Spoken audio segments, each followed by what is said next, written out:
Bab 513 Hestia juga mau memberi Devan hadiah. Sekan ketahuan sedang melakukan hal tidak senonoh. Dia benar-benar malu. Namun kalau tidak keluar, Hestia bisa salah mengira. Dia langsung tarik napas dalam-dalam dan bicara pada Devan, "Tuan Armot, ayo kita keluar." "Baik." Devan mengangguk, berjalan di belakang Nelisa dan keluar dari ruang rahasia itu. "Bibi, kenapa wajah Bibi merah?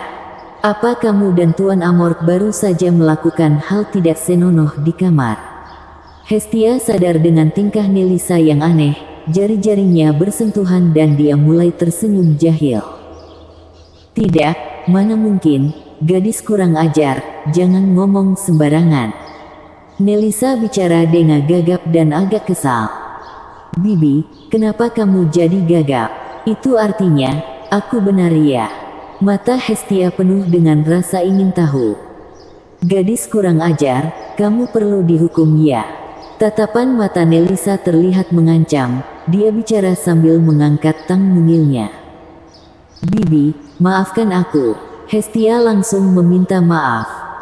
"Baik, kalau begitu kamu mau tanya apa, beritahu Tuan Amort sendiri, aku masih punya urusan." Nelisa merasa akan lebih baik kalau dia pergi dari situ. Kalau dia tinggal di situ lebih lama lagi, mungkin dia bisa ketahuan.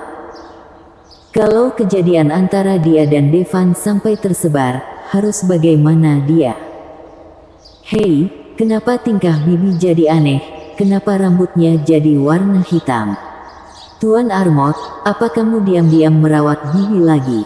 Hestia menyadari rambut hitam panjang Nelisa yang tergerai. Dia berkedip melihatnya dan bertanya.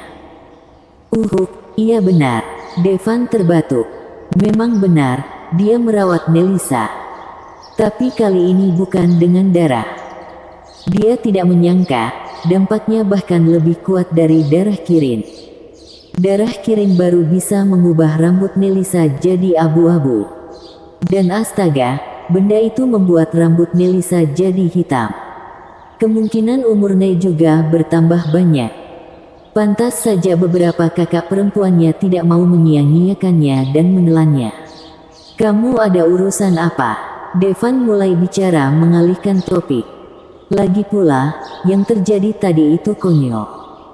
Hestia memasang senyum yang mencurigakan. "Tuan Armot, kalau kamu ikut aku, kamu pasti tahu." Lalu, dia jalan menuju ruang kerjanya dengan cepat. Devan tanpa pikir panjang langsung mengikuti di belakang. Tak lama kemudian, mereka berdua sampai di ruang kerja Hestia. Devan berpikir, Hestia mau melakukan apa? Lalu, Hestia terlihat sangat senang saat mengeluarkan sebuah kotak dan mengatakan pada Devan sambil memasang senyuman, "Tuan Armot, aku ada hadiah untukmu." Devan menyadari kotak di tangan Hestia sama persis dengan yang Nelisa ambil di ruang rahasia tadi. Sudut mulutnya mendadak berkedut. Tidak mungkin, kan? Tapi, dia bisa merasa ada cakra yang keluar dari kotak itu. Itu sama dengan darah dan cakra yang ditinggalkan oleh orang tuanya. Dia berpikir, hadiah yang mau Hestia beri pada Devan sama juga setetes darah. Bukankah sekte Cean ini luar biasa? Mereka punya 3 tetes darah. Sebelum Devan sempat mengatakan pada Hestia untuk tidak membuka kotak itu, Hestia sudah lebih dulu membuka kotaknya. Kotak ini punya ukiran pola formasi yang bisa mencegah darah di dalamnya terbang keluar. Tapi setelah kotaknya dibuka, darah itu keluar dengan suara mendesis. Dan sangat cepat. Tapi, Devan lebih pintar. Bukan dia bisa menangkap pedang itu. Devan itu cukup cepat. Dia langsung menangkap darahnya. Hah. Devan menghela napas lega. Dia berpikir dalam hati, untung, aku menangkapnya. Kalau tidak, darah itu akan merangsangnya melakukan transformasi Kirin. Lalu, lagi. Hestia dan Nelisa punya penampilan yang cukup mirip. Tapi kalau dilihat lebih dekat, perbedaan mereka berdua bisa terlihat. Sifat mereka juga berbeda. Sebagai leluhur sekte Chean, Melissa sedikit lebih tenang. Hestia, sebaliknya, sedikit lebih semangat. Devan mengeluarkan botol bersih dari cincin penyimpanan dan hendak memasukkan darah di tangannya ke dalamnya. Tapi, saat dia membuka tangannya, tak ada satu tetes darah pun di tangannya. Darah itu sudah masuk ke tubuhnya melalui tangannya. Sialan. Devan terbelalak.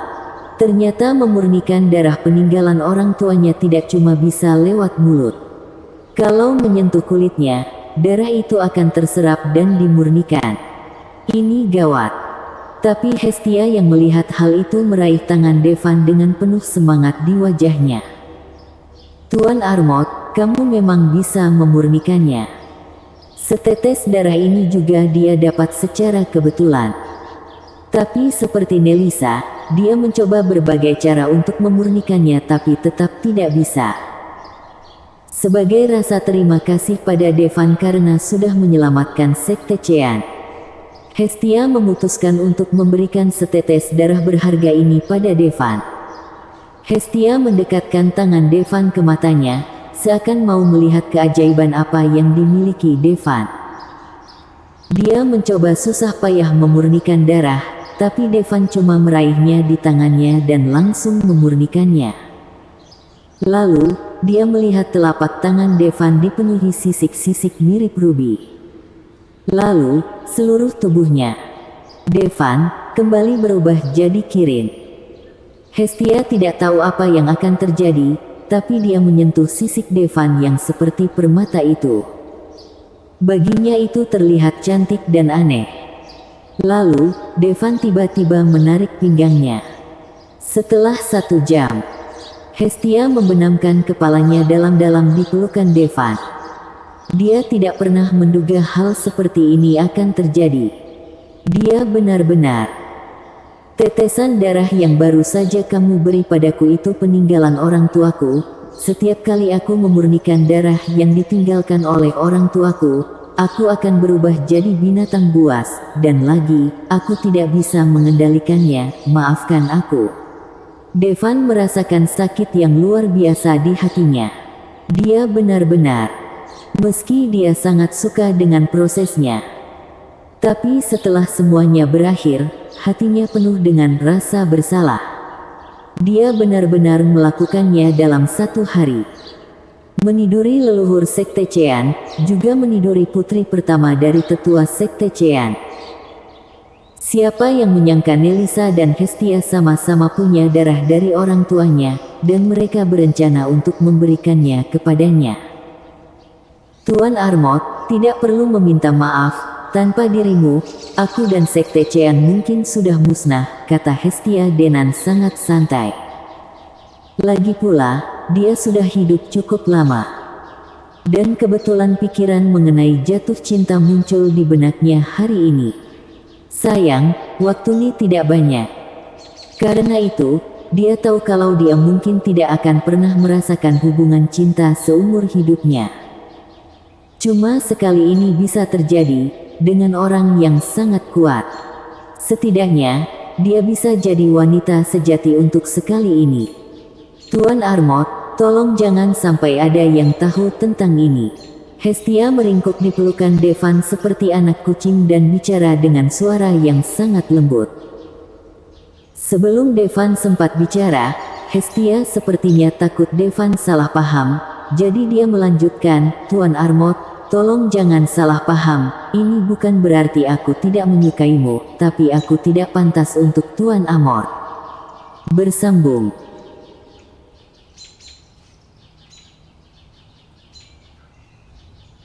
Bab 514 menerima Galvina sebagai adik. Usia Hestia jelas lebih tua dari Devan. Bahkan, Hestia bisa merasakan hidupnya mungkin tidak lama lagi. Sayang sekali, dia baru sekarang bertemu Devan. Kalau saja dia bertemu Devan 100 tahun lebih awal, dia mungkin akan berusaha mendapatkan Devan meski akibatnya tidak bagus untuknya. Namun saat ini, apapun perasaannya pada Devan, dia cuma bisa menahannya dalam hati. Tapi, dia sangat senang bisa mendapat kesempatan ini. Setidaknya kalau dia mati, dia tahu bagaimana rasanya jadi seorang wanita. Tangan Devan bertumpu pada kepala Hestia, tapi tangannya menyentuh punggung Hestia. Punggung Hestia halus dan terlihat sempurna. Terlihat seperti punggung wanita muda. Bahkan jauh lebih halus dan mulus dari wanita biasa. Di Antares, itu seperti kulit wanita berumur 18 atau 19 tahun. Devan jadi agak penasaran. Meski begitu, kekuatan bela diri memang bisa menunda penuaan dengan cukup besar. Tapi tidak benar-benar awet muda. Umur Hestia sudah mau habis. Sekuat apapun dia akan tetap menua. Hestia seakan melihat rasa ragu dalam hati Devan, lalu dia bicara dengan suara yang lembut, "Waktu aku dan bibiku masih muda, kami sama-sama meminum pil awet muda dengan kualitas terbaik. Tubuh kami akan tetap pada keadaan saat kami pil itu, tapi sayang, meski pil awet muda bisa menjaga penampilan kami terlihat muda, tapi pil itu tidak bisa memperpanjang umur kami." Hestia bicara dengan suara lirik. Kematian adalah tantangan yang harus dihadapi semua manusia. Sekuat apapun seseorang, mereka pasti mati. Bedanya cuma waktunya. Tentu, kalau bisa meningkatkan kekuatan dengan cepat, kematian pun tidak bisa mengejar. Tapi, bakat setiap orang tidak bisa diubah. Batasan yang bisa dicapai sudah ditetapkan. Seperti Hestia, batasannya adalah Odin setengah langkah. Nelisa itu puncak Odin fana. Master alam Odin tingkat dasar sulit untuk hidup lebih dari 1000 tahun. Mungkin, setelah jadi master tingkat kosmik, batas umurnya bisa naik dengan cepat. Bahkan, master tingkat kosmik pun tidak bisa hidup untuk selamanya. Oh iya, Tuan Armot, kamu belum melihat darah binatangku. Hestia mendadak mengangkat kepalanya dan bicara kepada Devan. Oh, Devan menatap Hestia. Darah binatang Nelisa adalah sejenis darah binatang rusa leluhur. Setelah melakukan transformasi binatang, dua tanduk kecilnya akan muncul yang terlihat agak mirip dengan Galvina. Tapi tanduknya lebih panjang dari tanduk Galvina. Tanduk Galvina terlihat seperti tanduk anak sapi. Sedangkan tanduk Nelisa terlihat seperti tanduk rusa. Selain itu, transformasi Nelisa dari darah binatang. Galvina sendiri sudah punya tanduk, jadi mereka berdua sudah berbeda. Kalau soal darah binatang Hestia, Devan tidak tahu. Tidak lama, Devan akan tahu. Karena Hestia melakukan transformasi binatang di depan Devan. Pertama, telinganya jadi lancip. Pupil matanya jadi merah. Di bagian belakang, muncul ekor pendek berbulu halus. Devan paham. Darah binatang Hestia adalah kelinci leluhur. Devan menghela napas saat melihat Hestia dengan telinga panjang dan ekor pendek. Dunia ini sangat tidak adil. Setelah pria oleh membangkitkan darah binatang, sebagian besar transformasi mereka sangat buruk. Bahkan wajah mereka pun berubah. Tapi setelah dia melihat para wanita melakukan transformasi binatang, tidak cuma mereka tidak jadi jelek, tapi mereka terlihat lebih menarik dan unik. Sesudah bertransformasi menjadi kelinci putih kecil, Hestia dengan salah satu kuping kelincinya dan menggelitik lembut mulut Devan. Devan mendadak. Karena Hestia yang mulai melakukan itu, Devan tidak mengatakan apa-apa. Dia mulai menungganginya seperti kuda. Bukan, dia kelinci. Lebih dari 1 jam berlalu. Hestia kelelahan. Dia cuma bisa menghela napas dalam hatinya, Tuan Muda Amort sangat hebat. Dia sudah mengalami transformasi binatang, tapi tetap tidak bisa bertahan. Mungkin dia sudah terlalu tua. Dia sudah tidak terlalu sehat. Saat itu, ponsel Devan tiba-tiba berdering. Nama Galvina terlihat di layar. Alat komunikasi yang diberikan kakak perempuannya mudah digunakan. Dan mirip dengan ponsel dari Antares. Ada apa, Galvina? Devan menerima panggilan kata Galvina. Kak Devan, aku mau berpamitan padamu, terdengar suara Galvina. Kamu mau kemana? Devan sedikit mengernyit. Apa kamu mau kembali untuk membalas dendam? Devan berkata sebelum Galvina sempat bicara. Galvina tidak menyembunyikannya dari Devan. Aku ikut denganmu, ajak Devan. Kak Devan, aku tidak mau merepotkanmu. Galvina menggigit bibirnya erat-erat. Dia tahu kalau dia pergi, itu artinya dia tidak akan kembali. Meski Devan masih kuat, Galvina juga berpikir dalam benaknya kalau dia meminta Devan untuk membantunya, dia mungkin bisa membalaskan dendam orang-orangnya yang sudah mati, tapi kenapa Devan membantunya? Devan sudah bertarung melawan para prajurit Imperium Athenos demi dia. Dia tidak mau terus merepotkan Devan. Karena kamu memanggilku kakak, jadi urusanmu itu juga urusanku. Tunggu aku, kata Devan dengan serius. Bagi Devan, Galvina sudah seperti sahabatnya. Dia juga suka sifat Galvina. Aku berencana untuk mengadopsi Galvina jadi adiknya. Kak Devan, mata Galvina mulai berkaca-kaca. Selama bertahun-tahun, dia sendirian. Dia tidak menyangka kalau suatu hari akan bisa mengandalkan orang lain. Kamu masih memanggilku Kak Devan. Saudaraku, Galvina berteriak keras. Segera, Devan meninggalkan kamar Hestia dan mencari Galvina. Hestia duduk di sofa mengingat-ingat kejadian sebelumnya. Akhirnya dia menggelengkan kepalanya dan berdiri untuk membersihkan dirinya. Tapi saat dia sampai di depan cermin, dia terkejut. Karena rambut putihnya sudah berubah menjadi hitam. Hitam dan tebal, hampir tidak ada bedanya dengan wanita muda. Seketika, kebahagiaan terlihat jelas di mata Hestia. Meski pil awet muda berkualitas tinggi membuat tubuhnya tetap awet muda. Tapi rambutnya tidak bisa menahan serangan waktu dan berubah jadi putih. Tapi sekarang, rambutnya berubah jadi hitam. Dan dia bisa merasakannya. Vitalitasnya meningkat besar. Kekuatannya juga meningkat. Aku menerobos ke alam Odin. Hestia merasakan energi di tubuhnya. Ekspresi tidak percaya muncul di wajah cantiknya.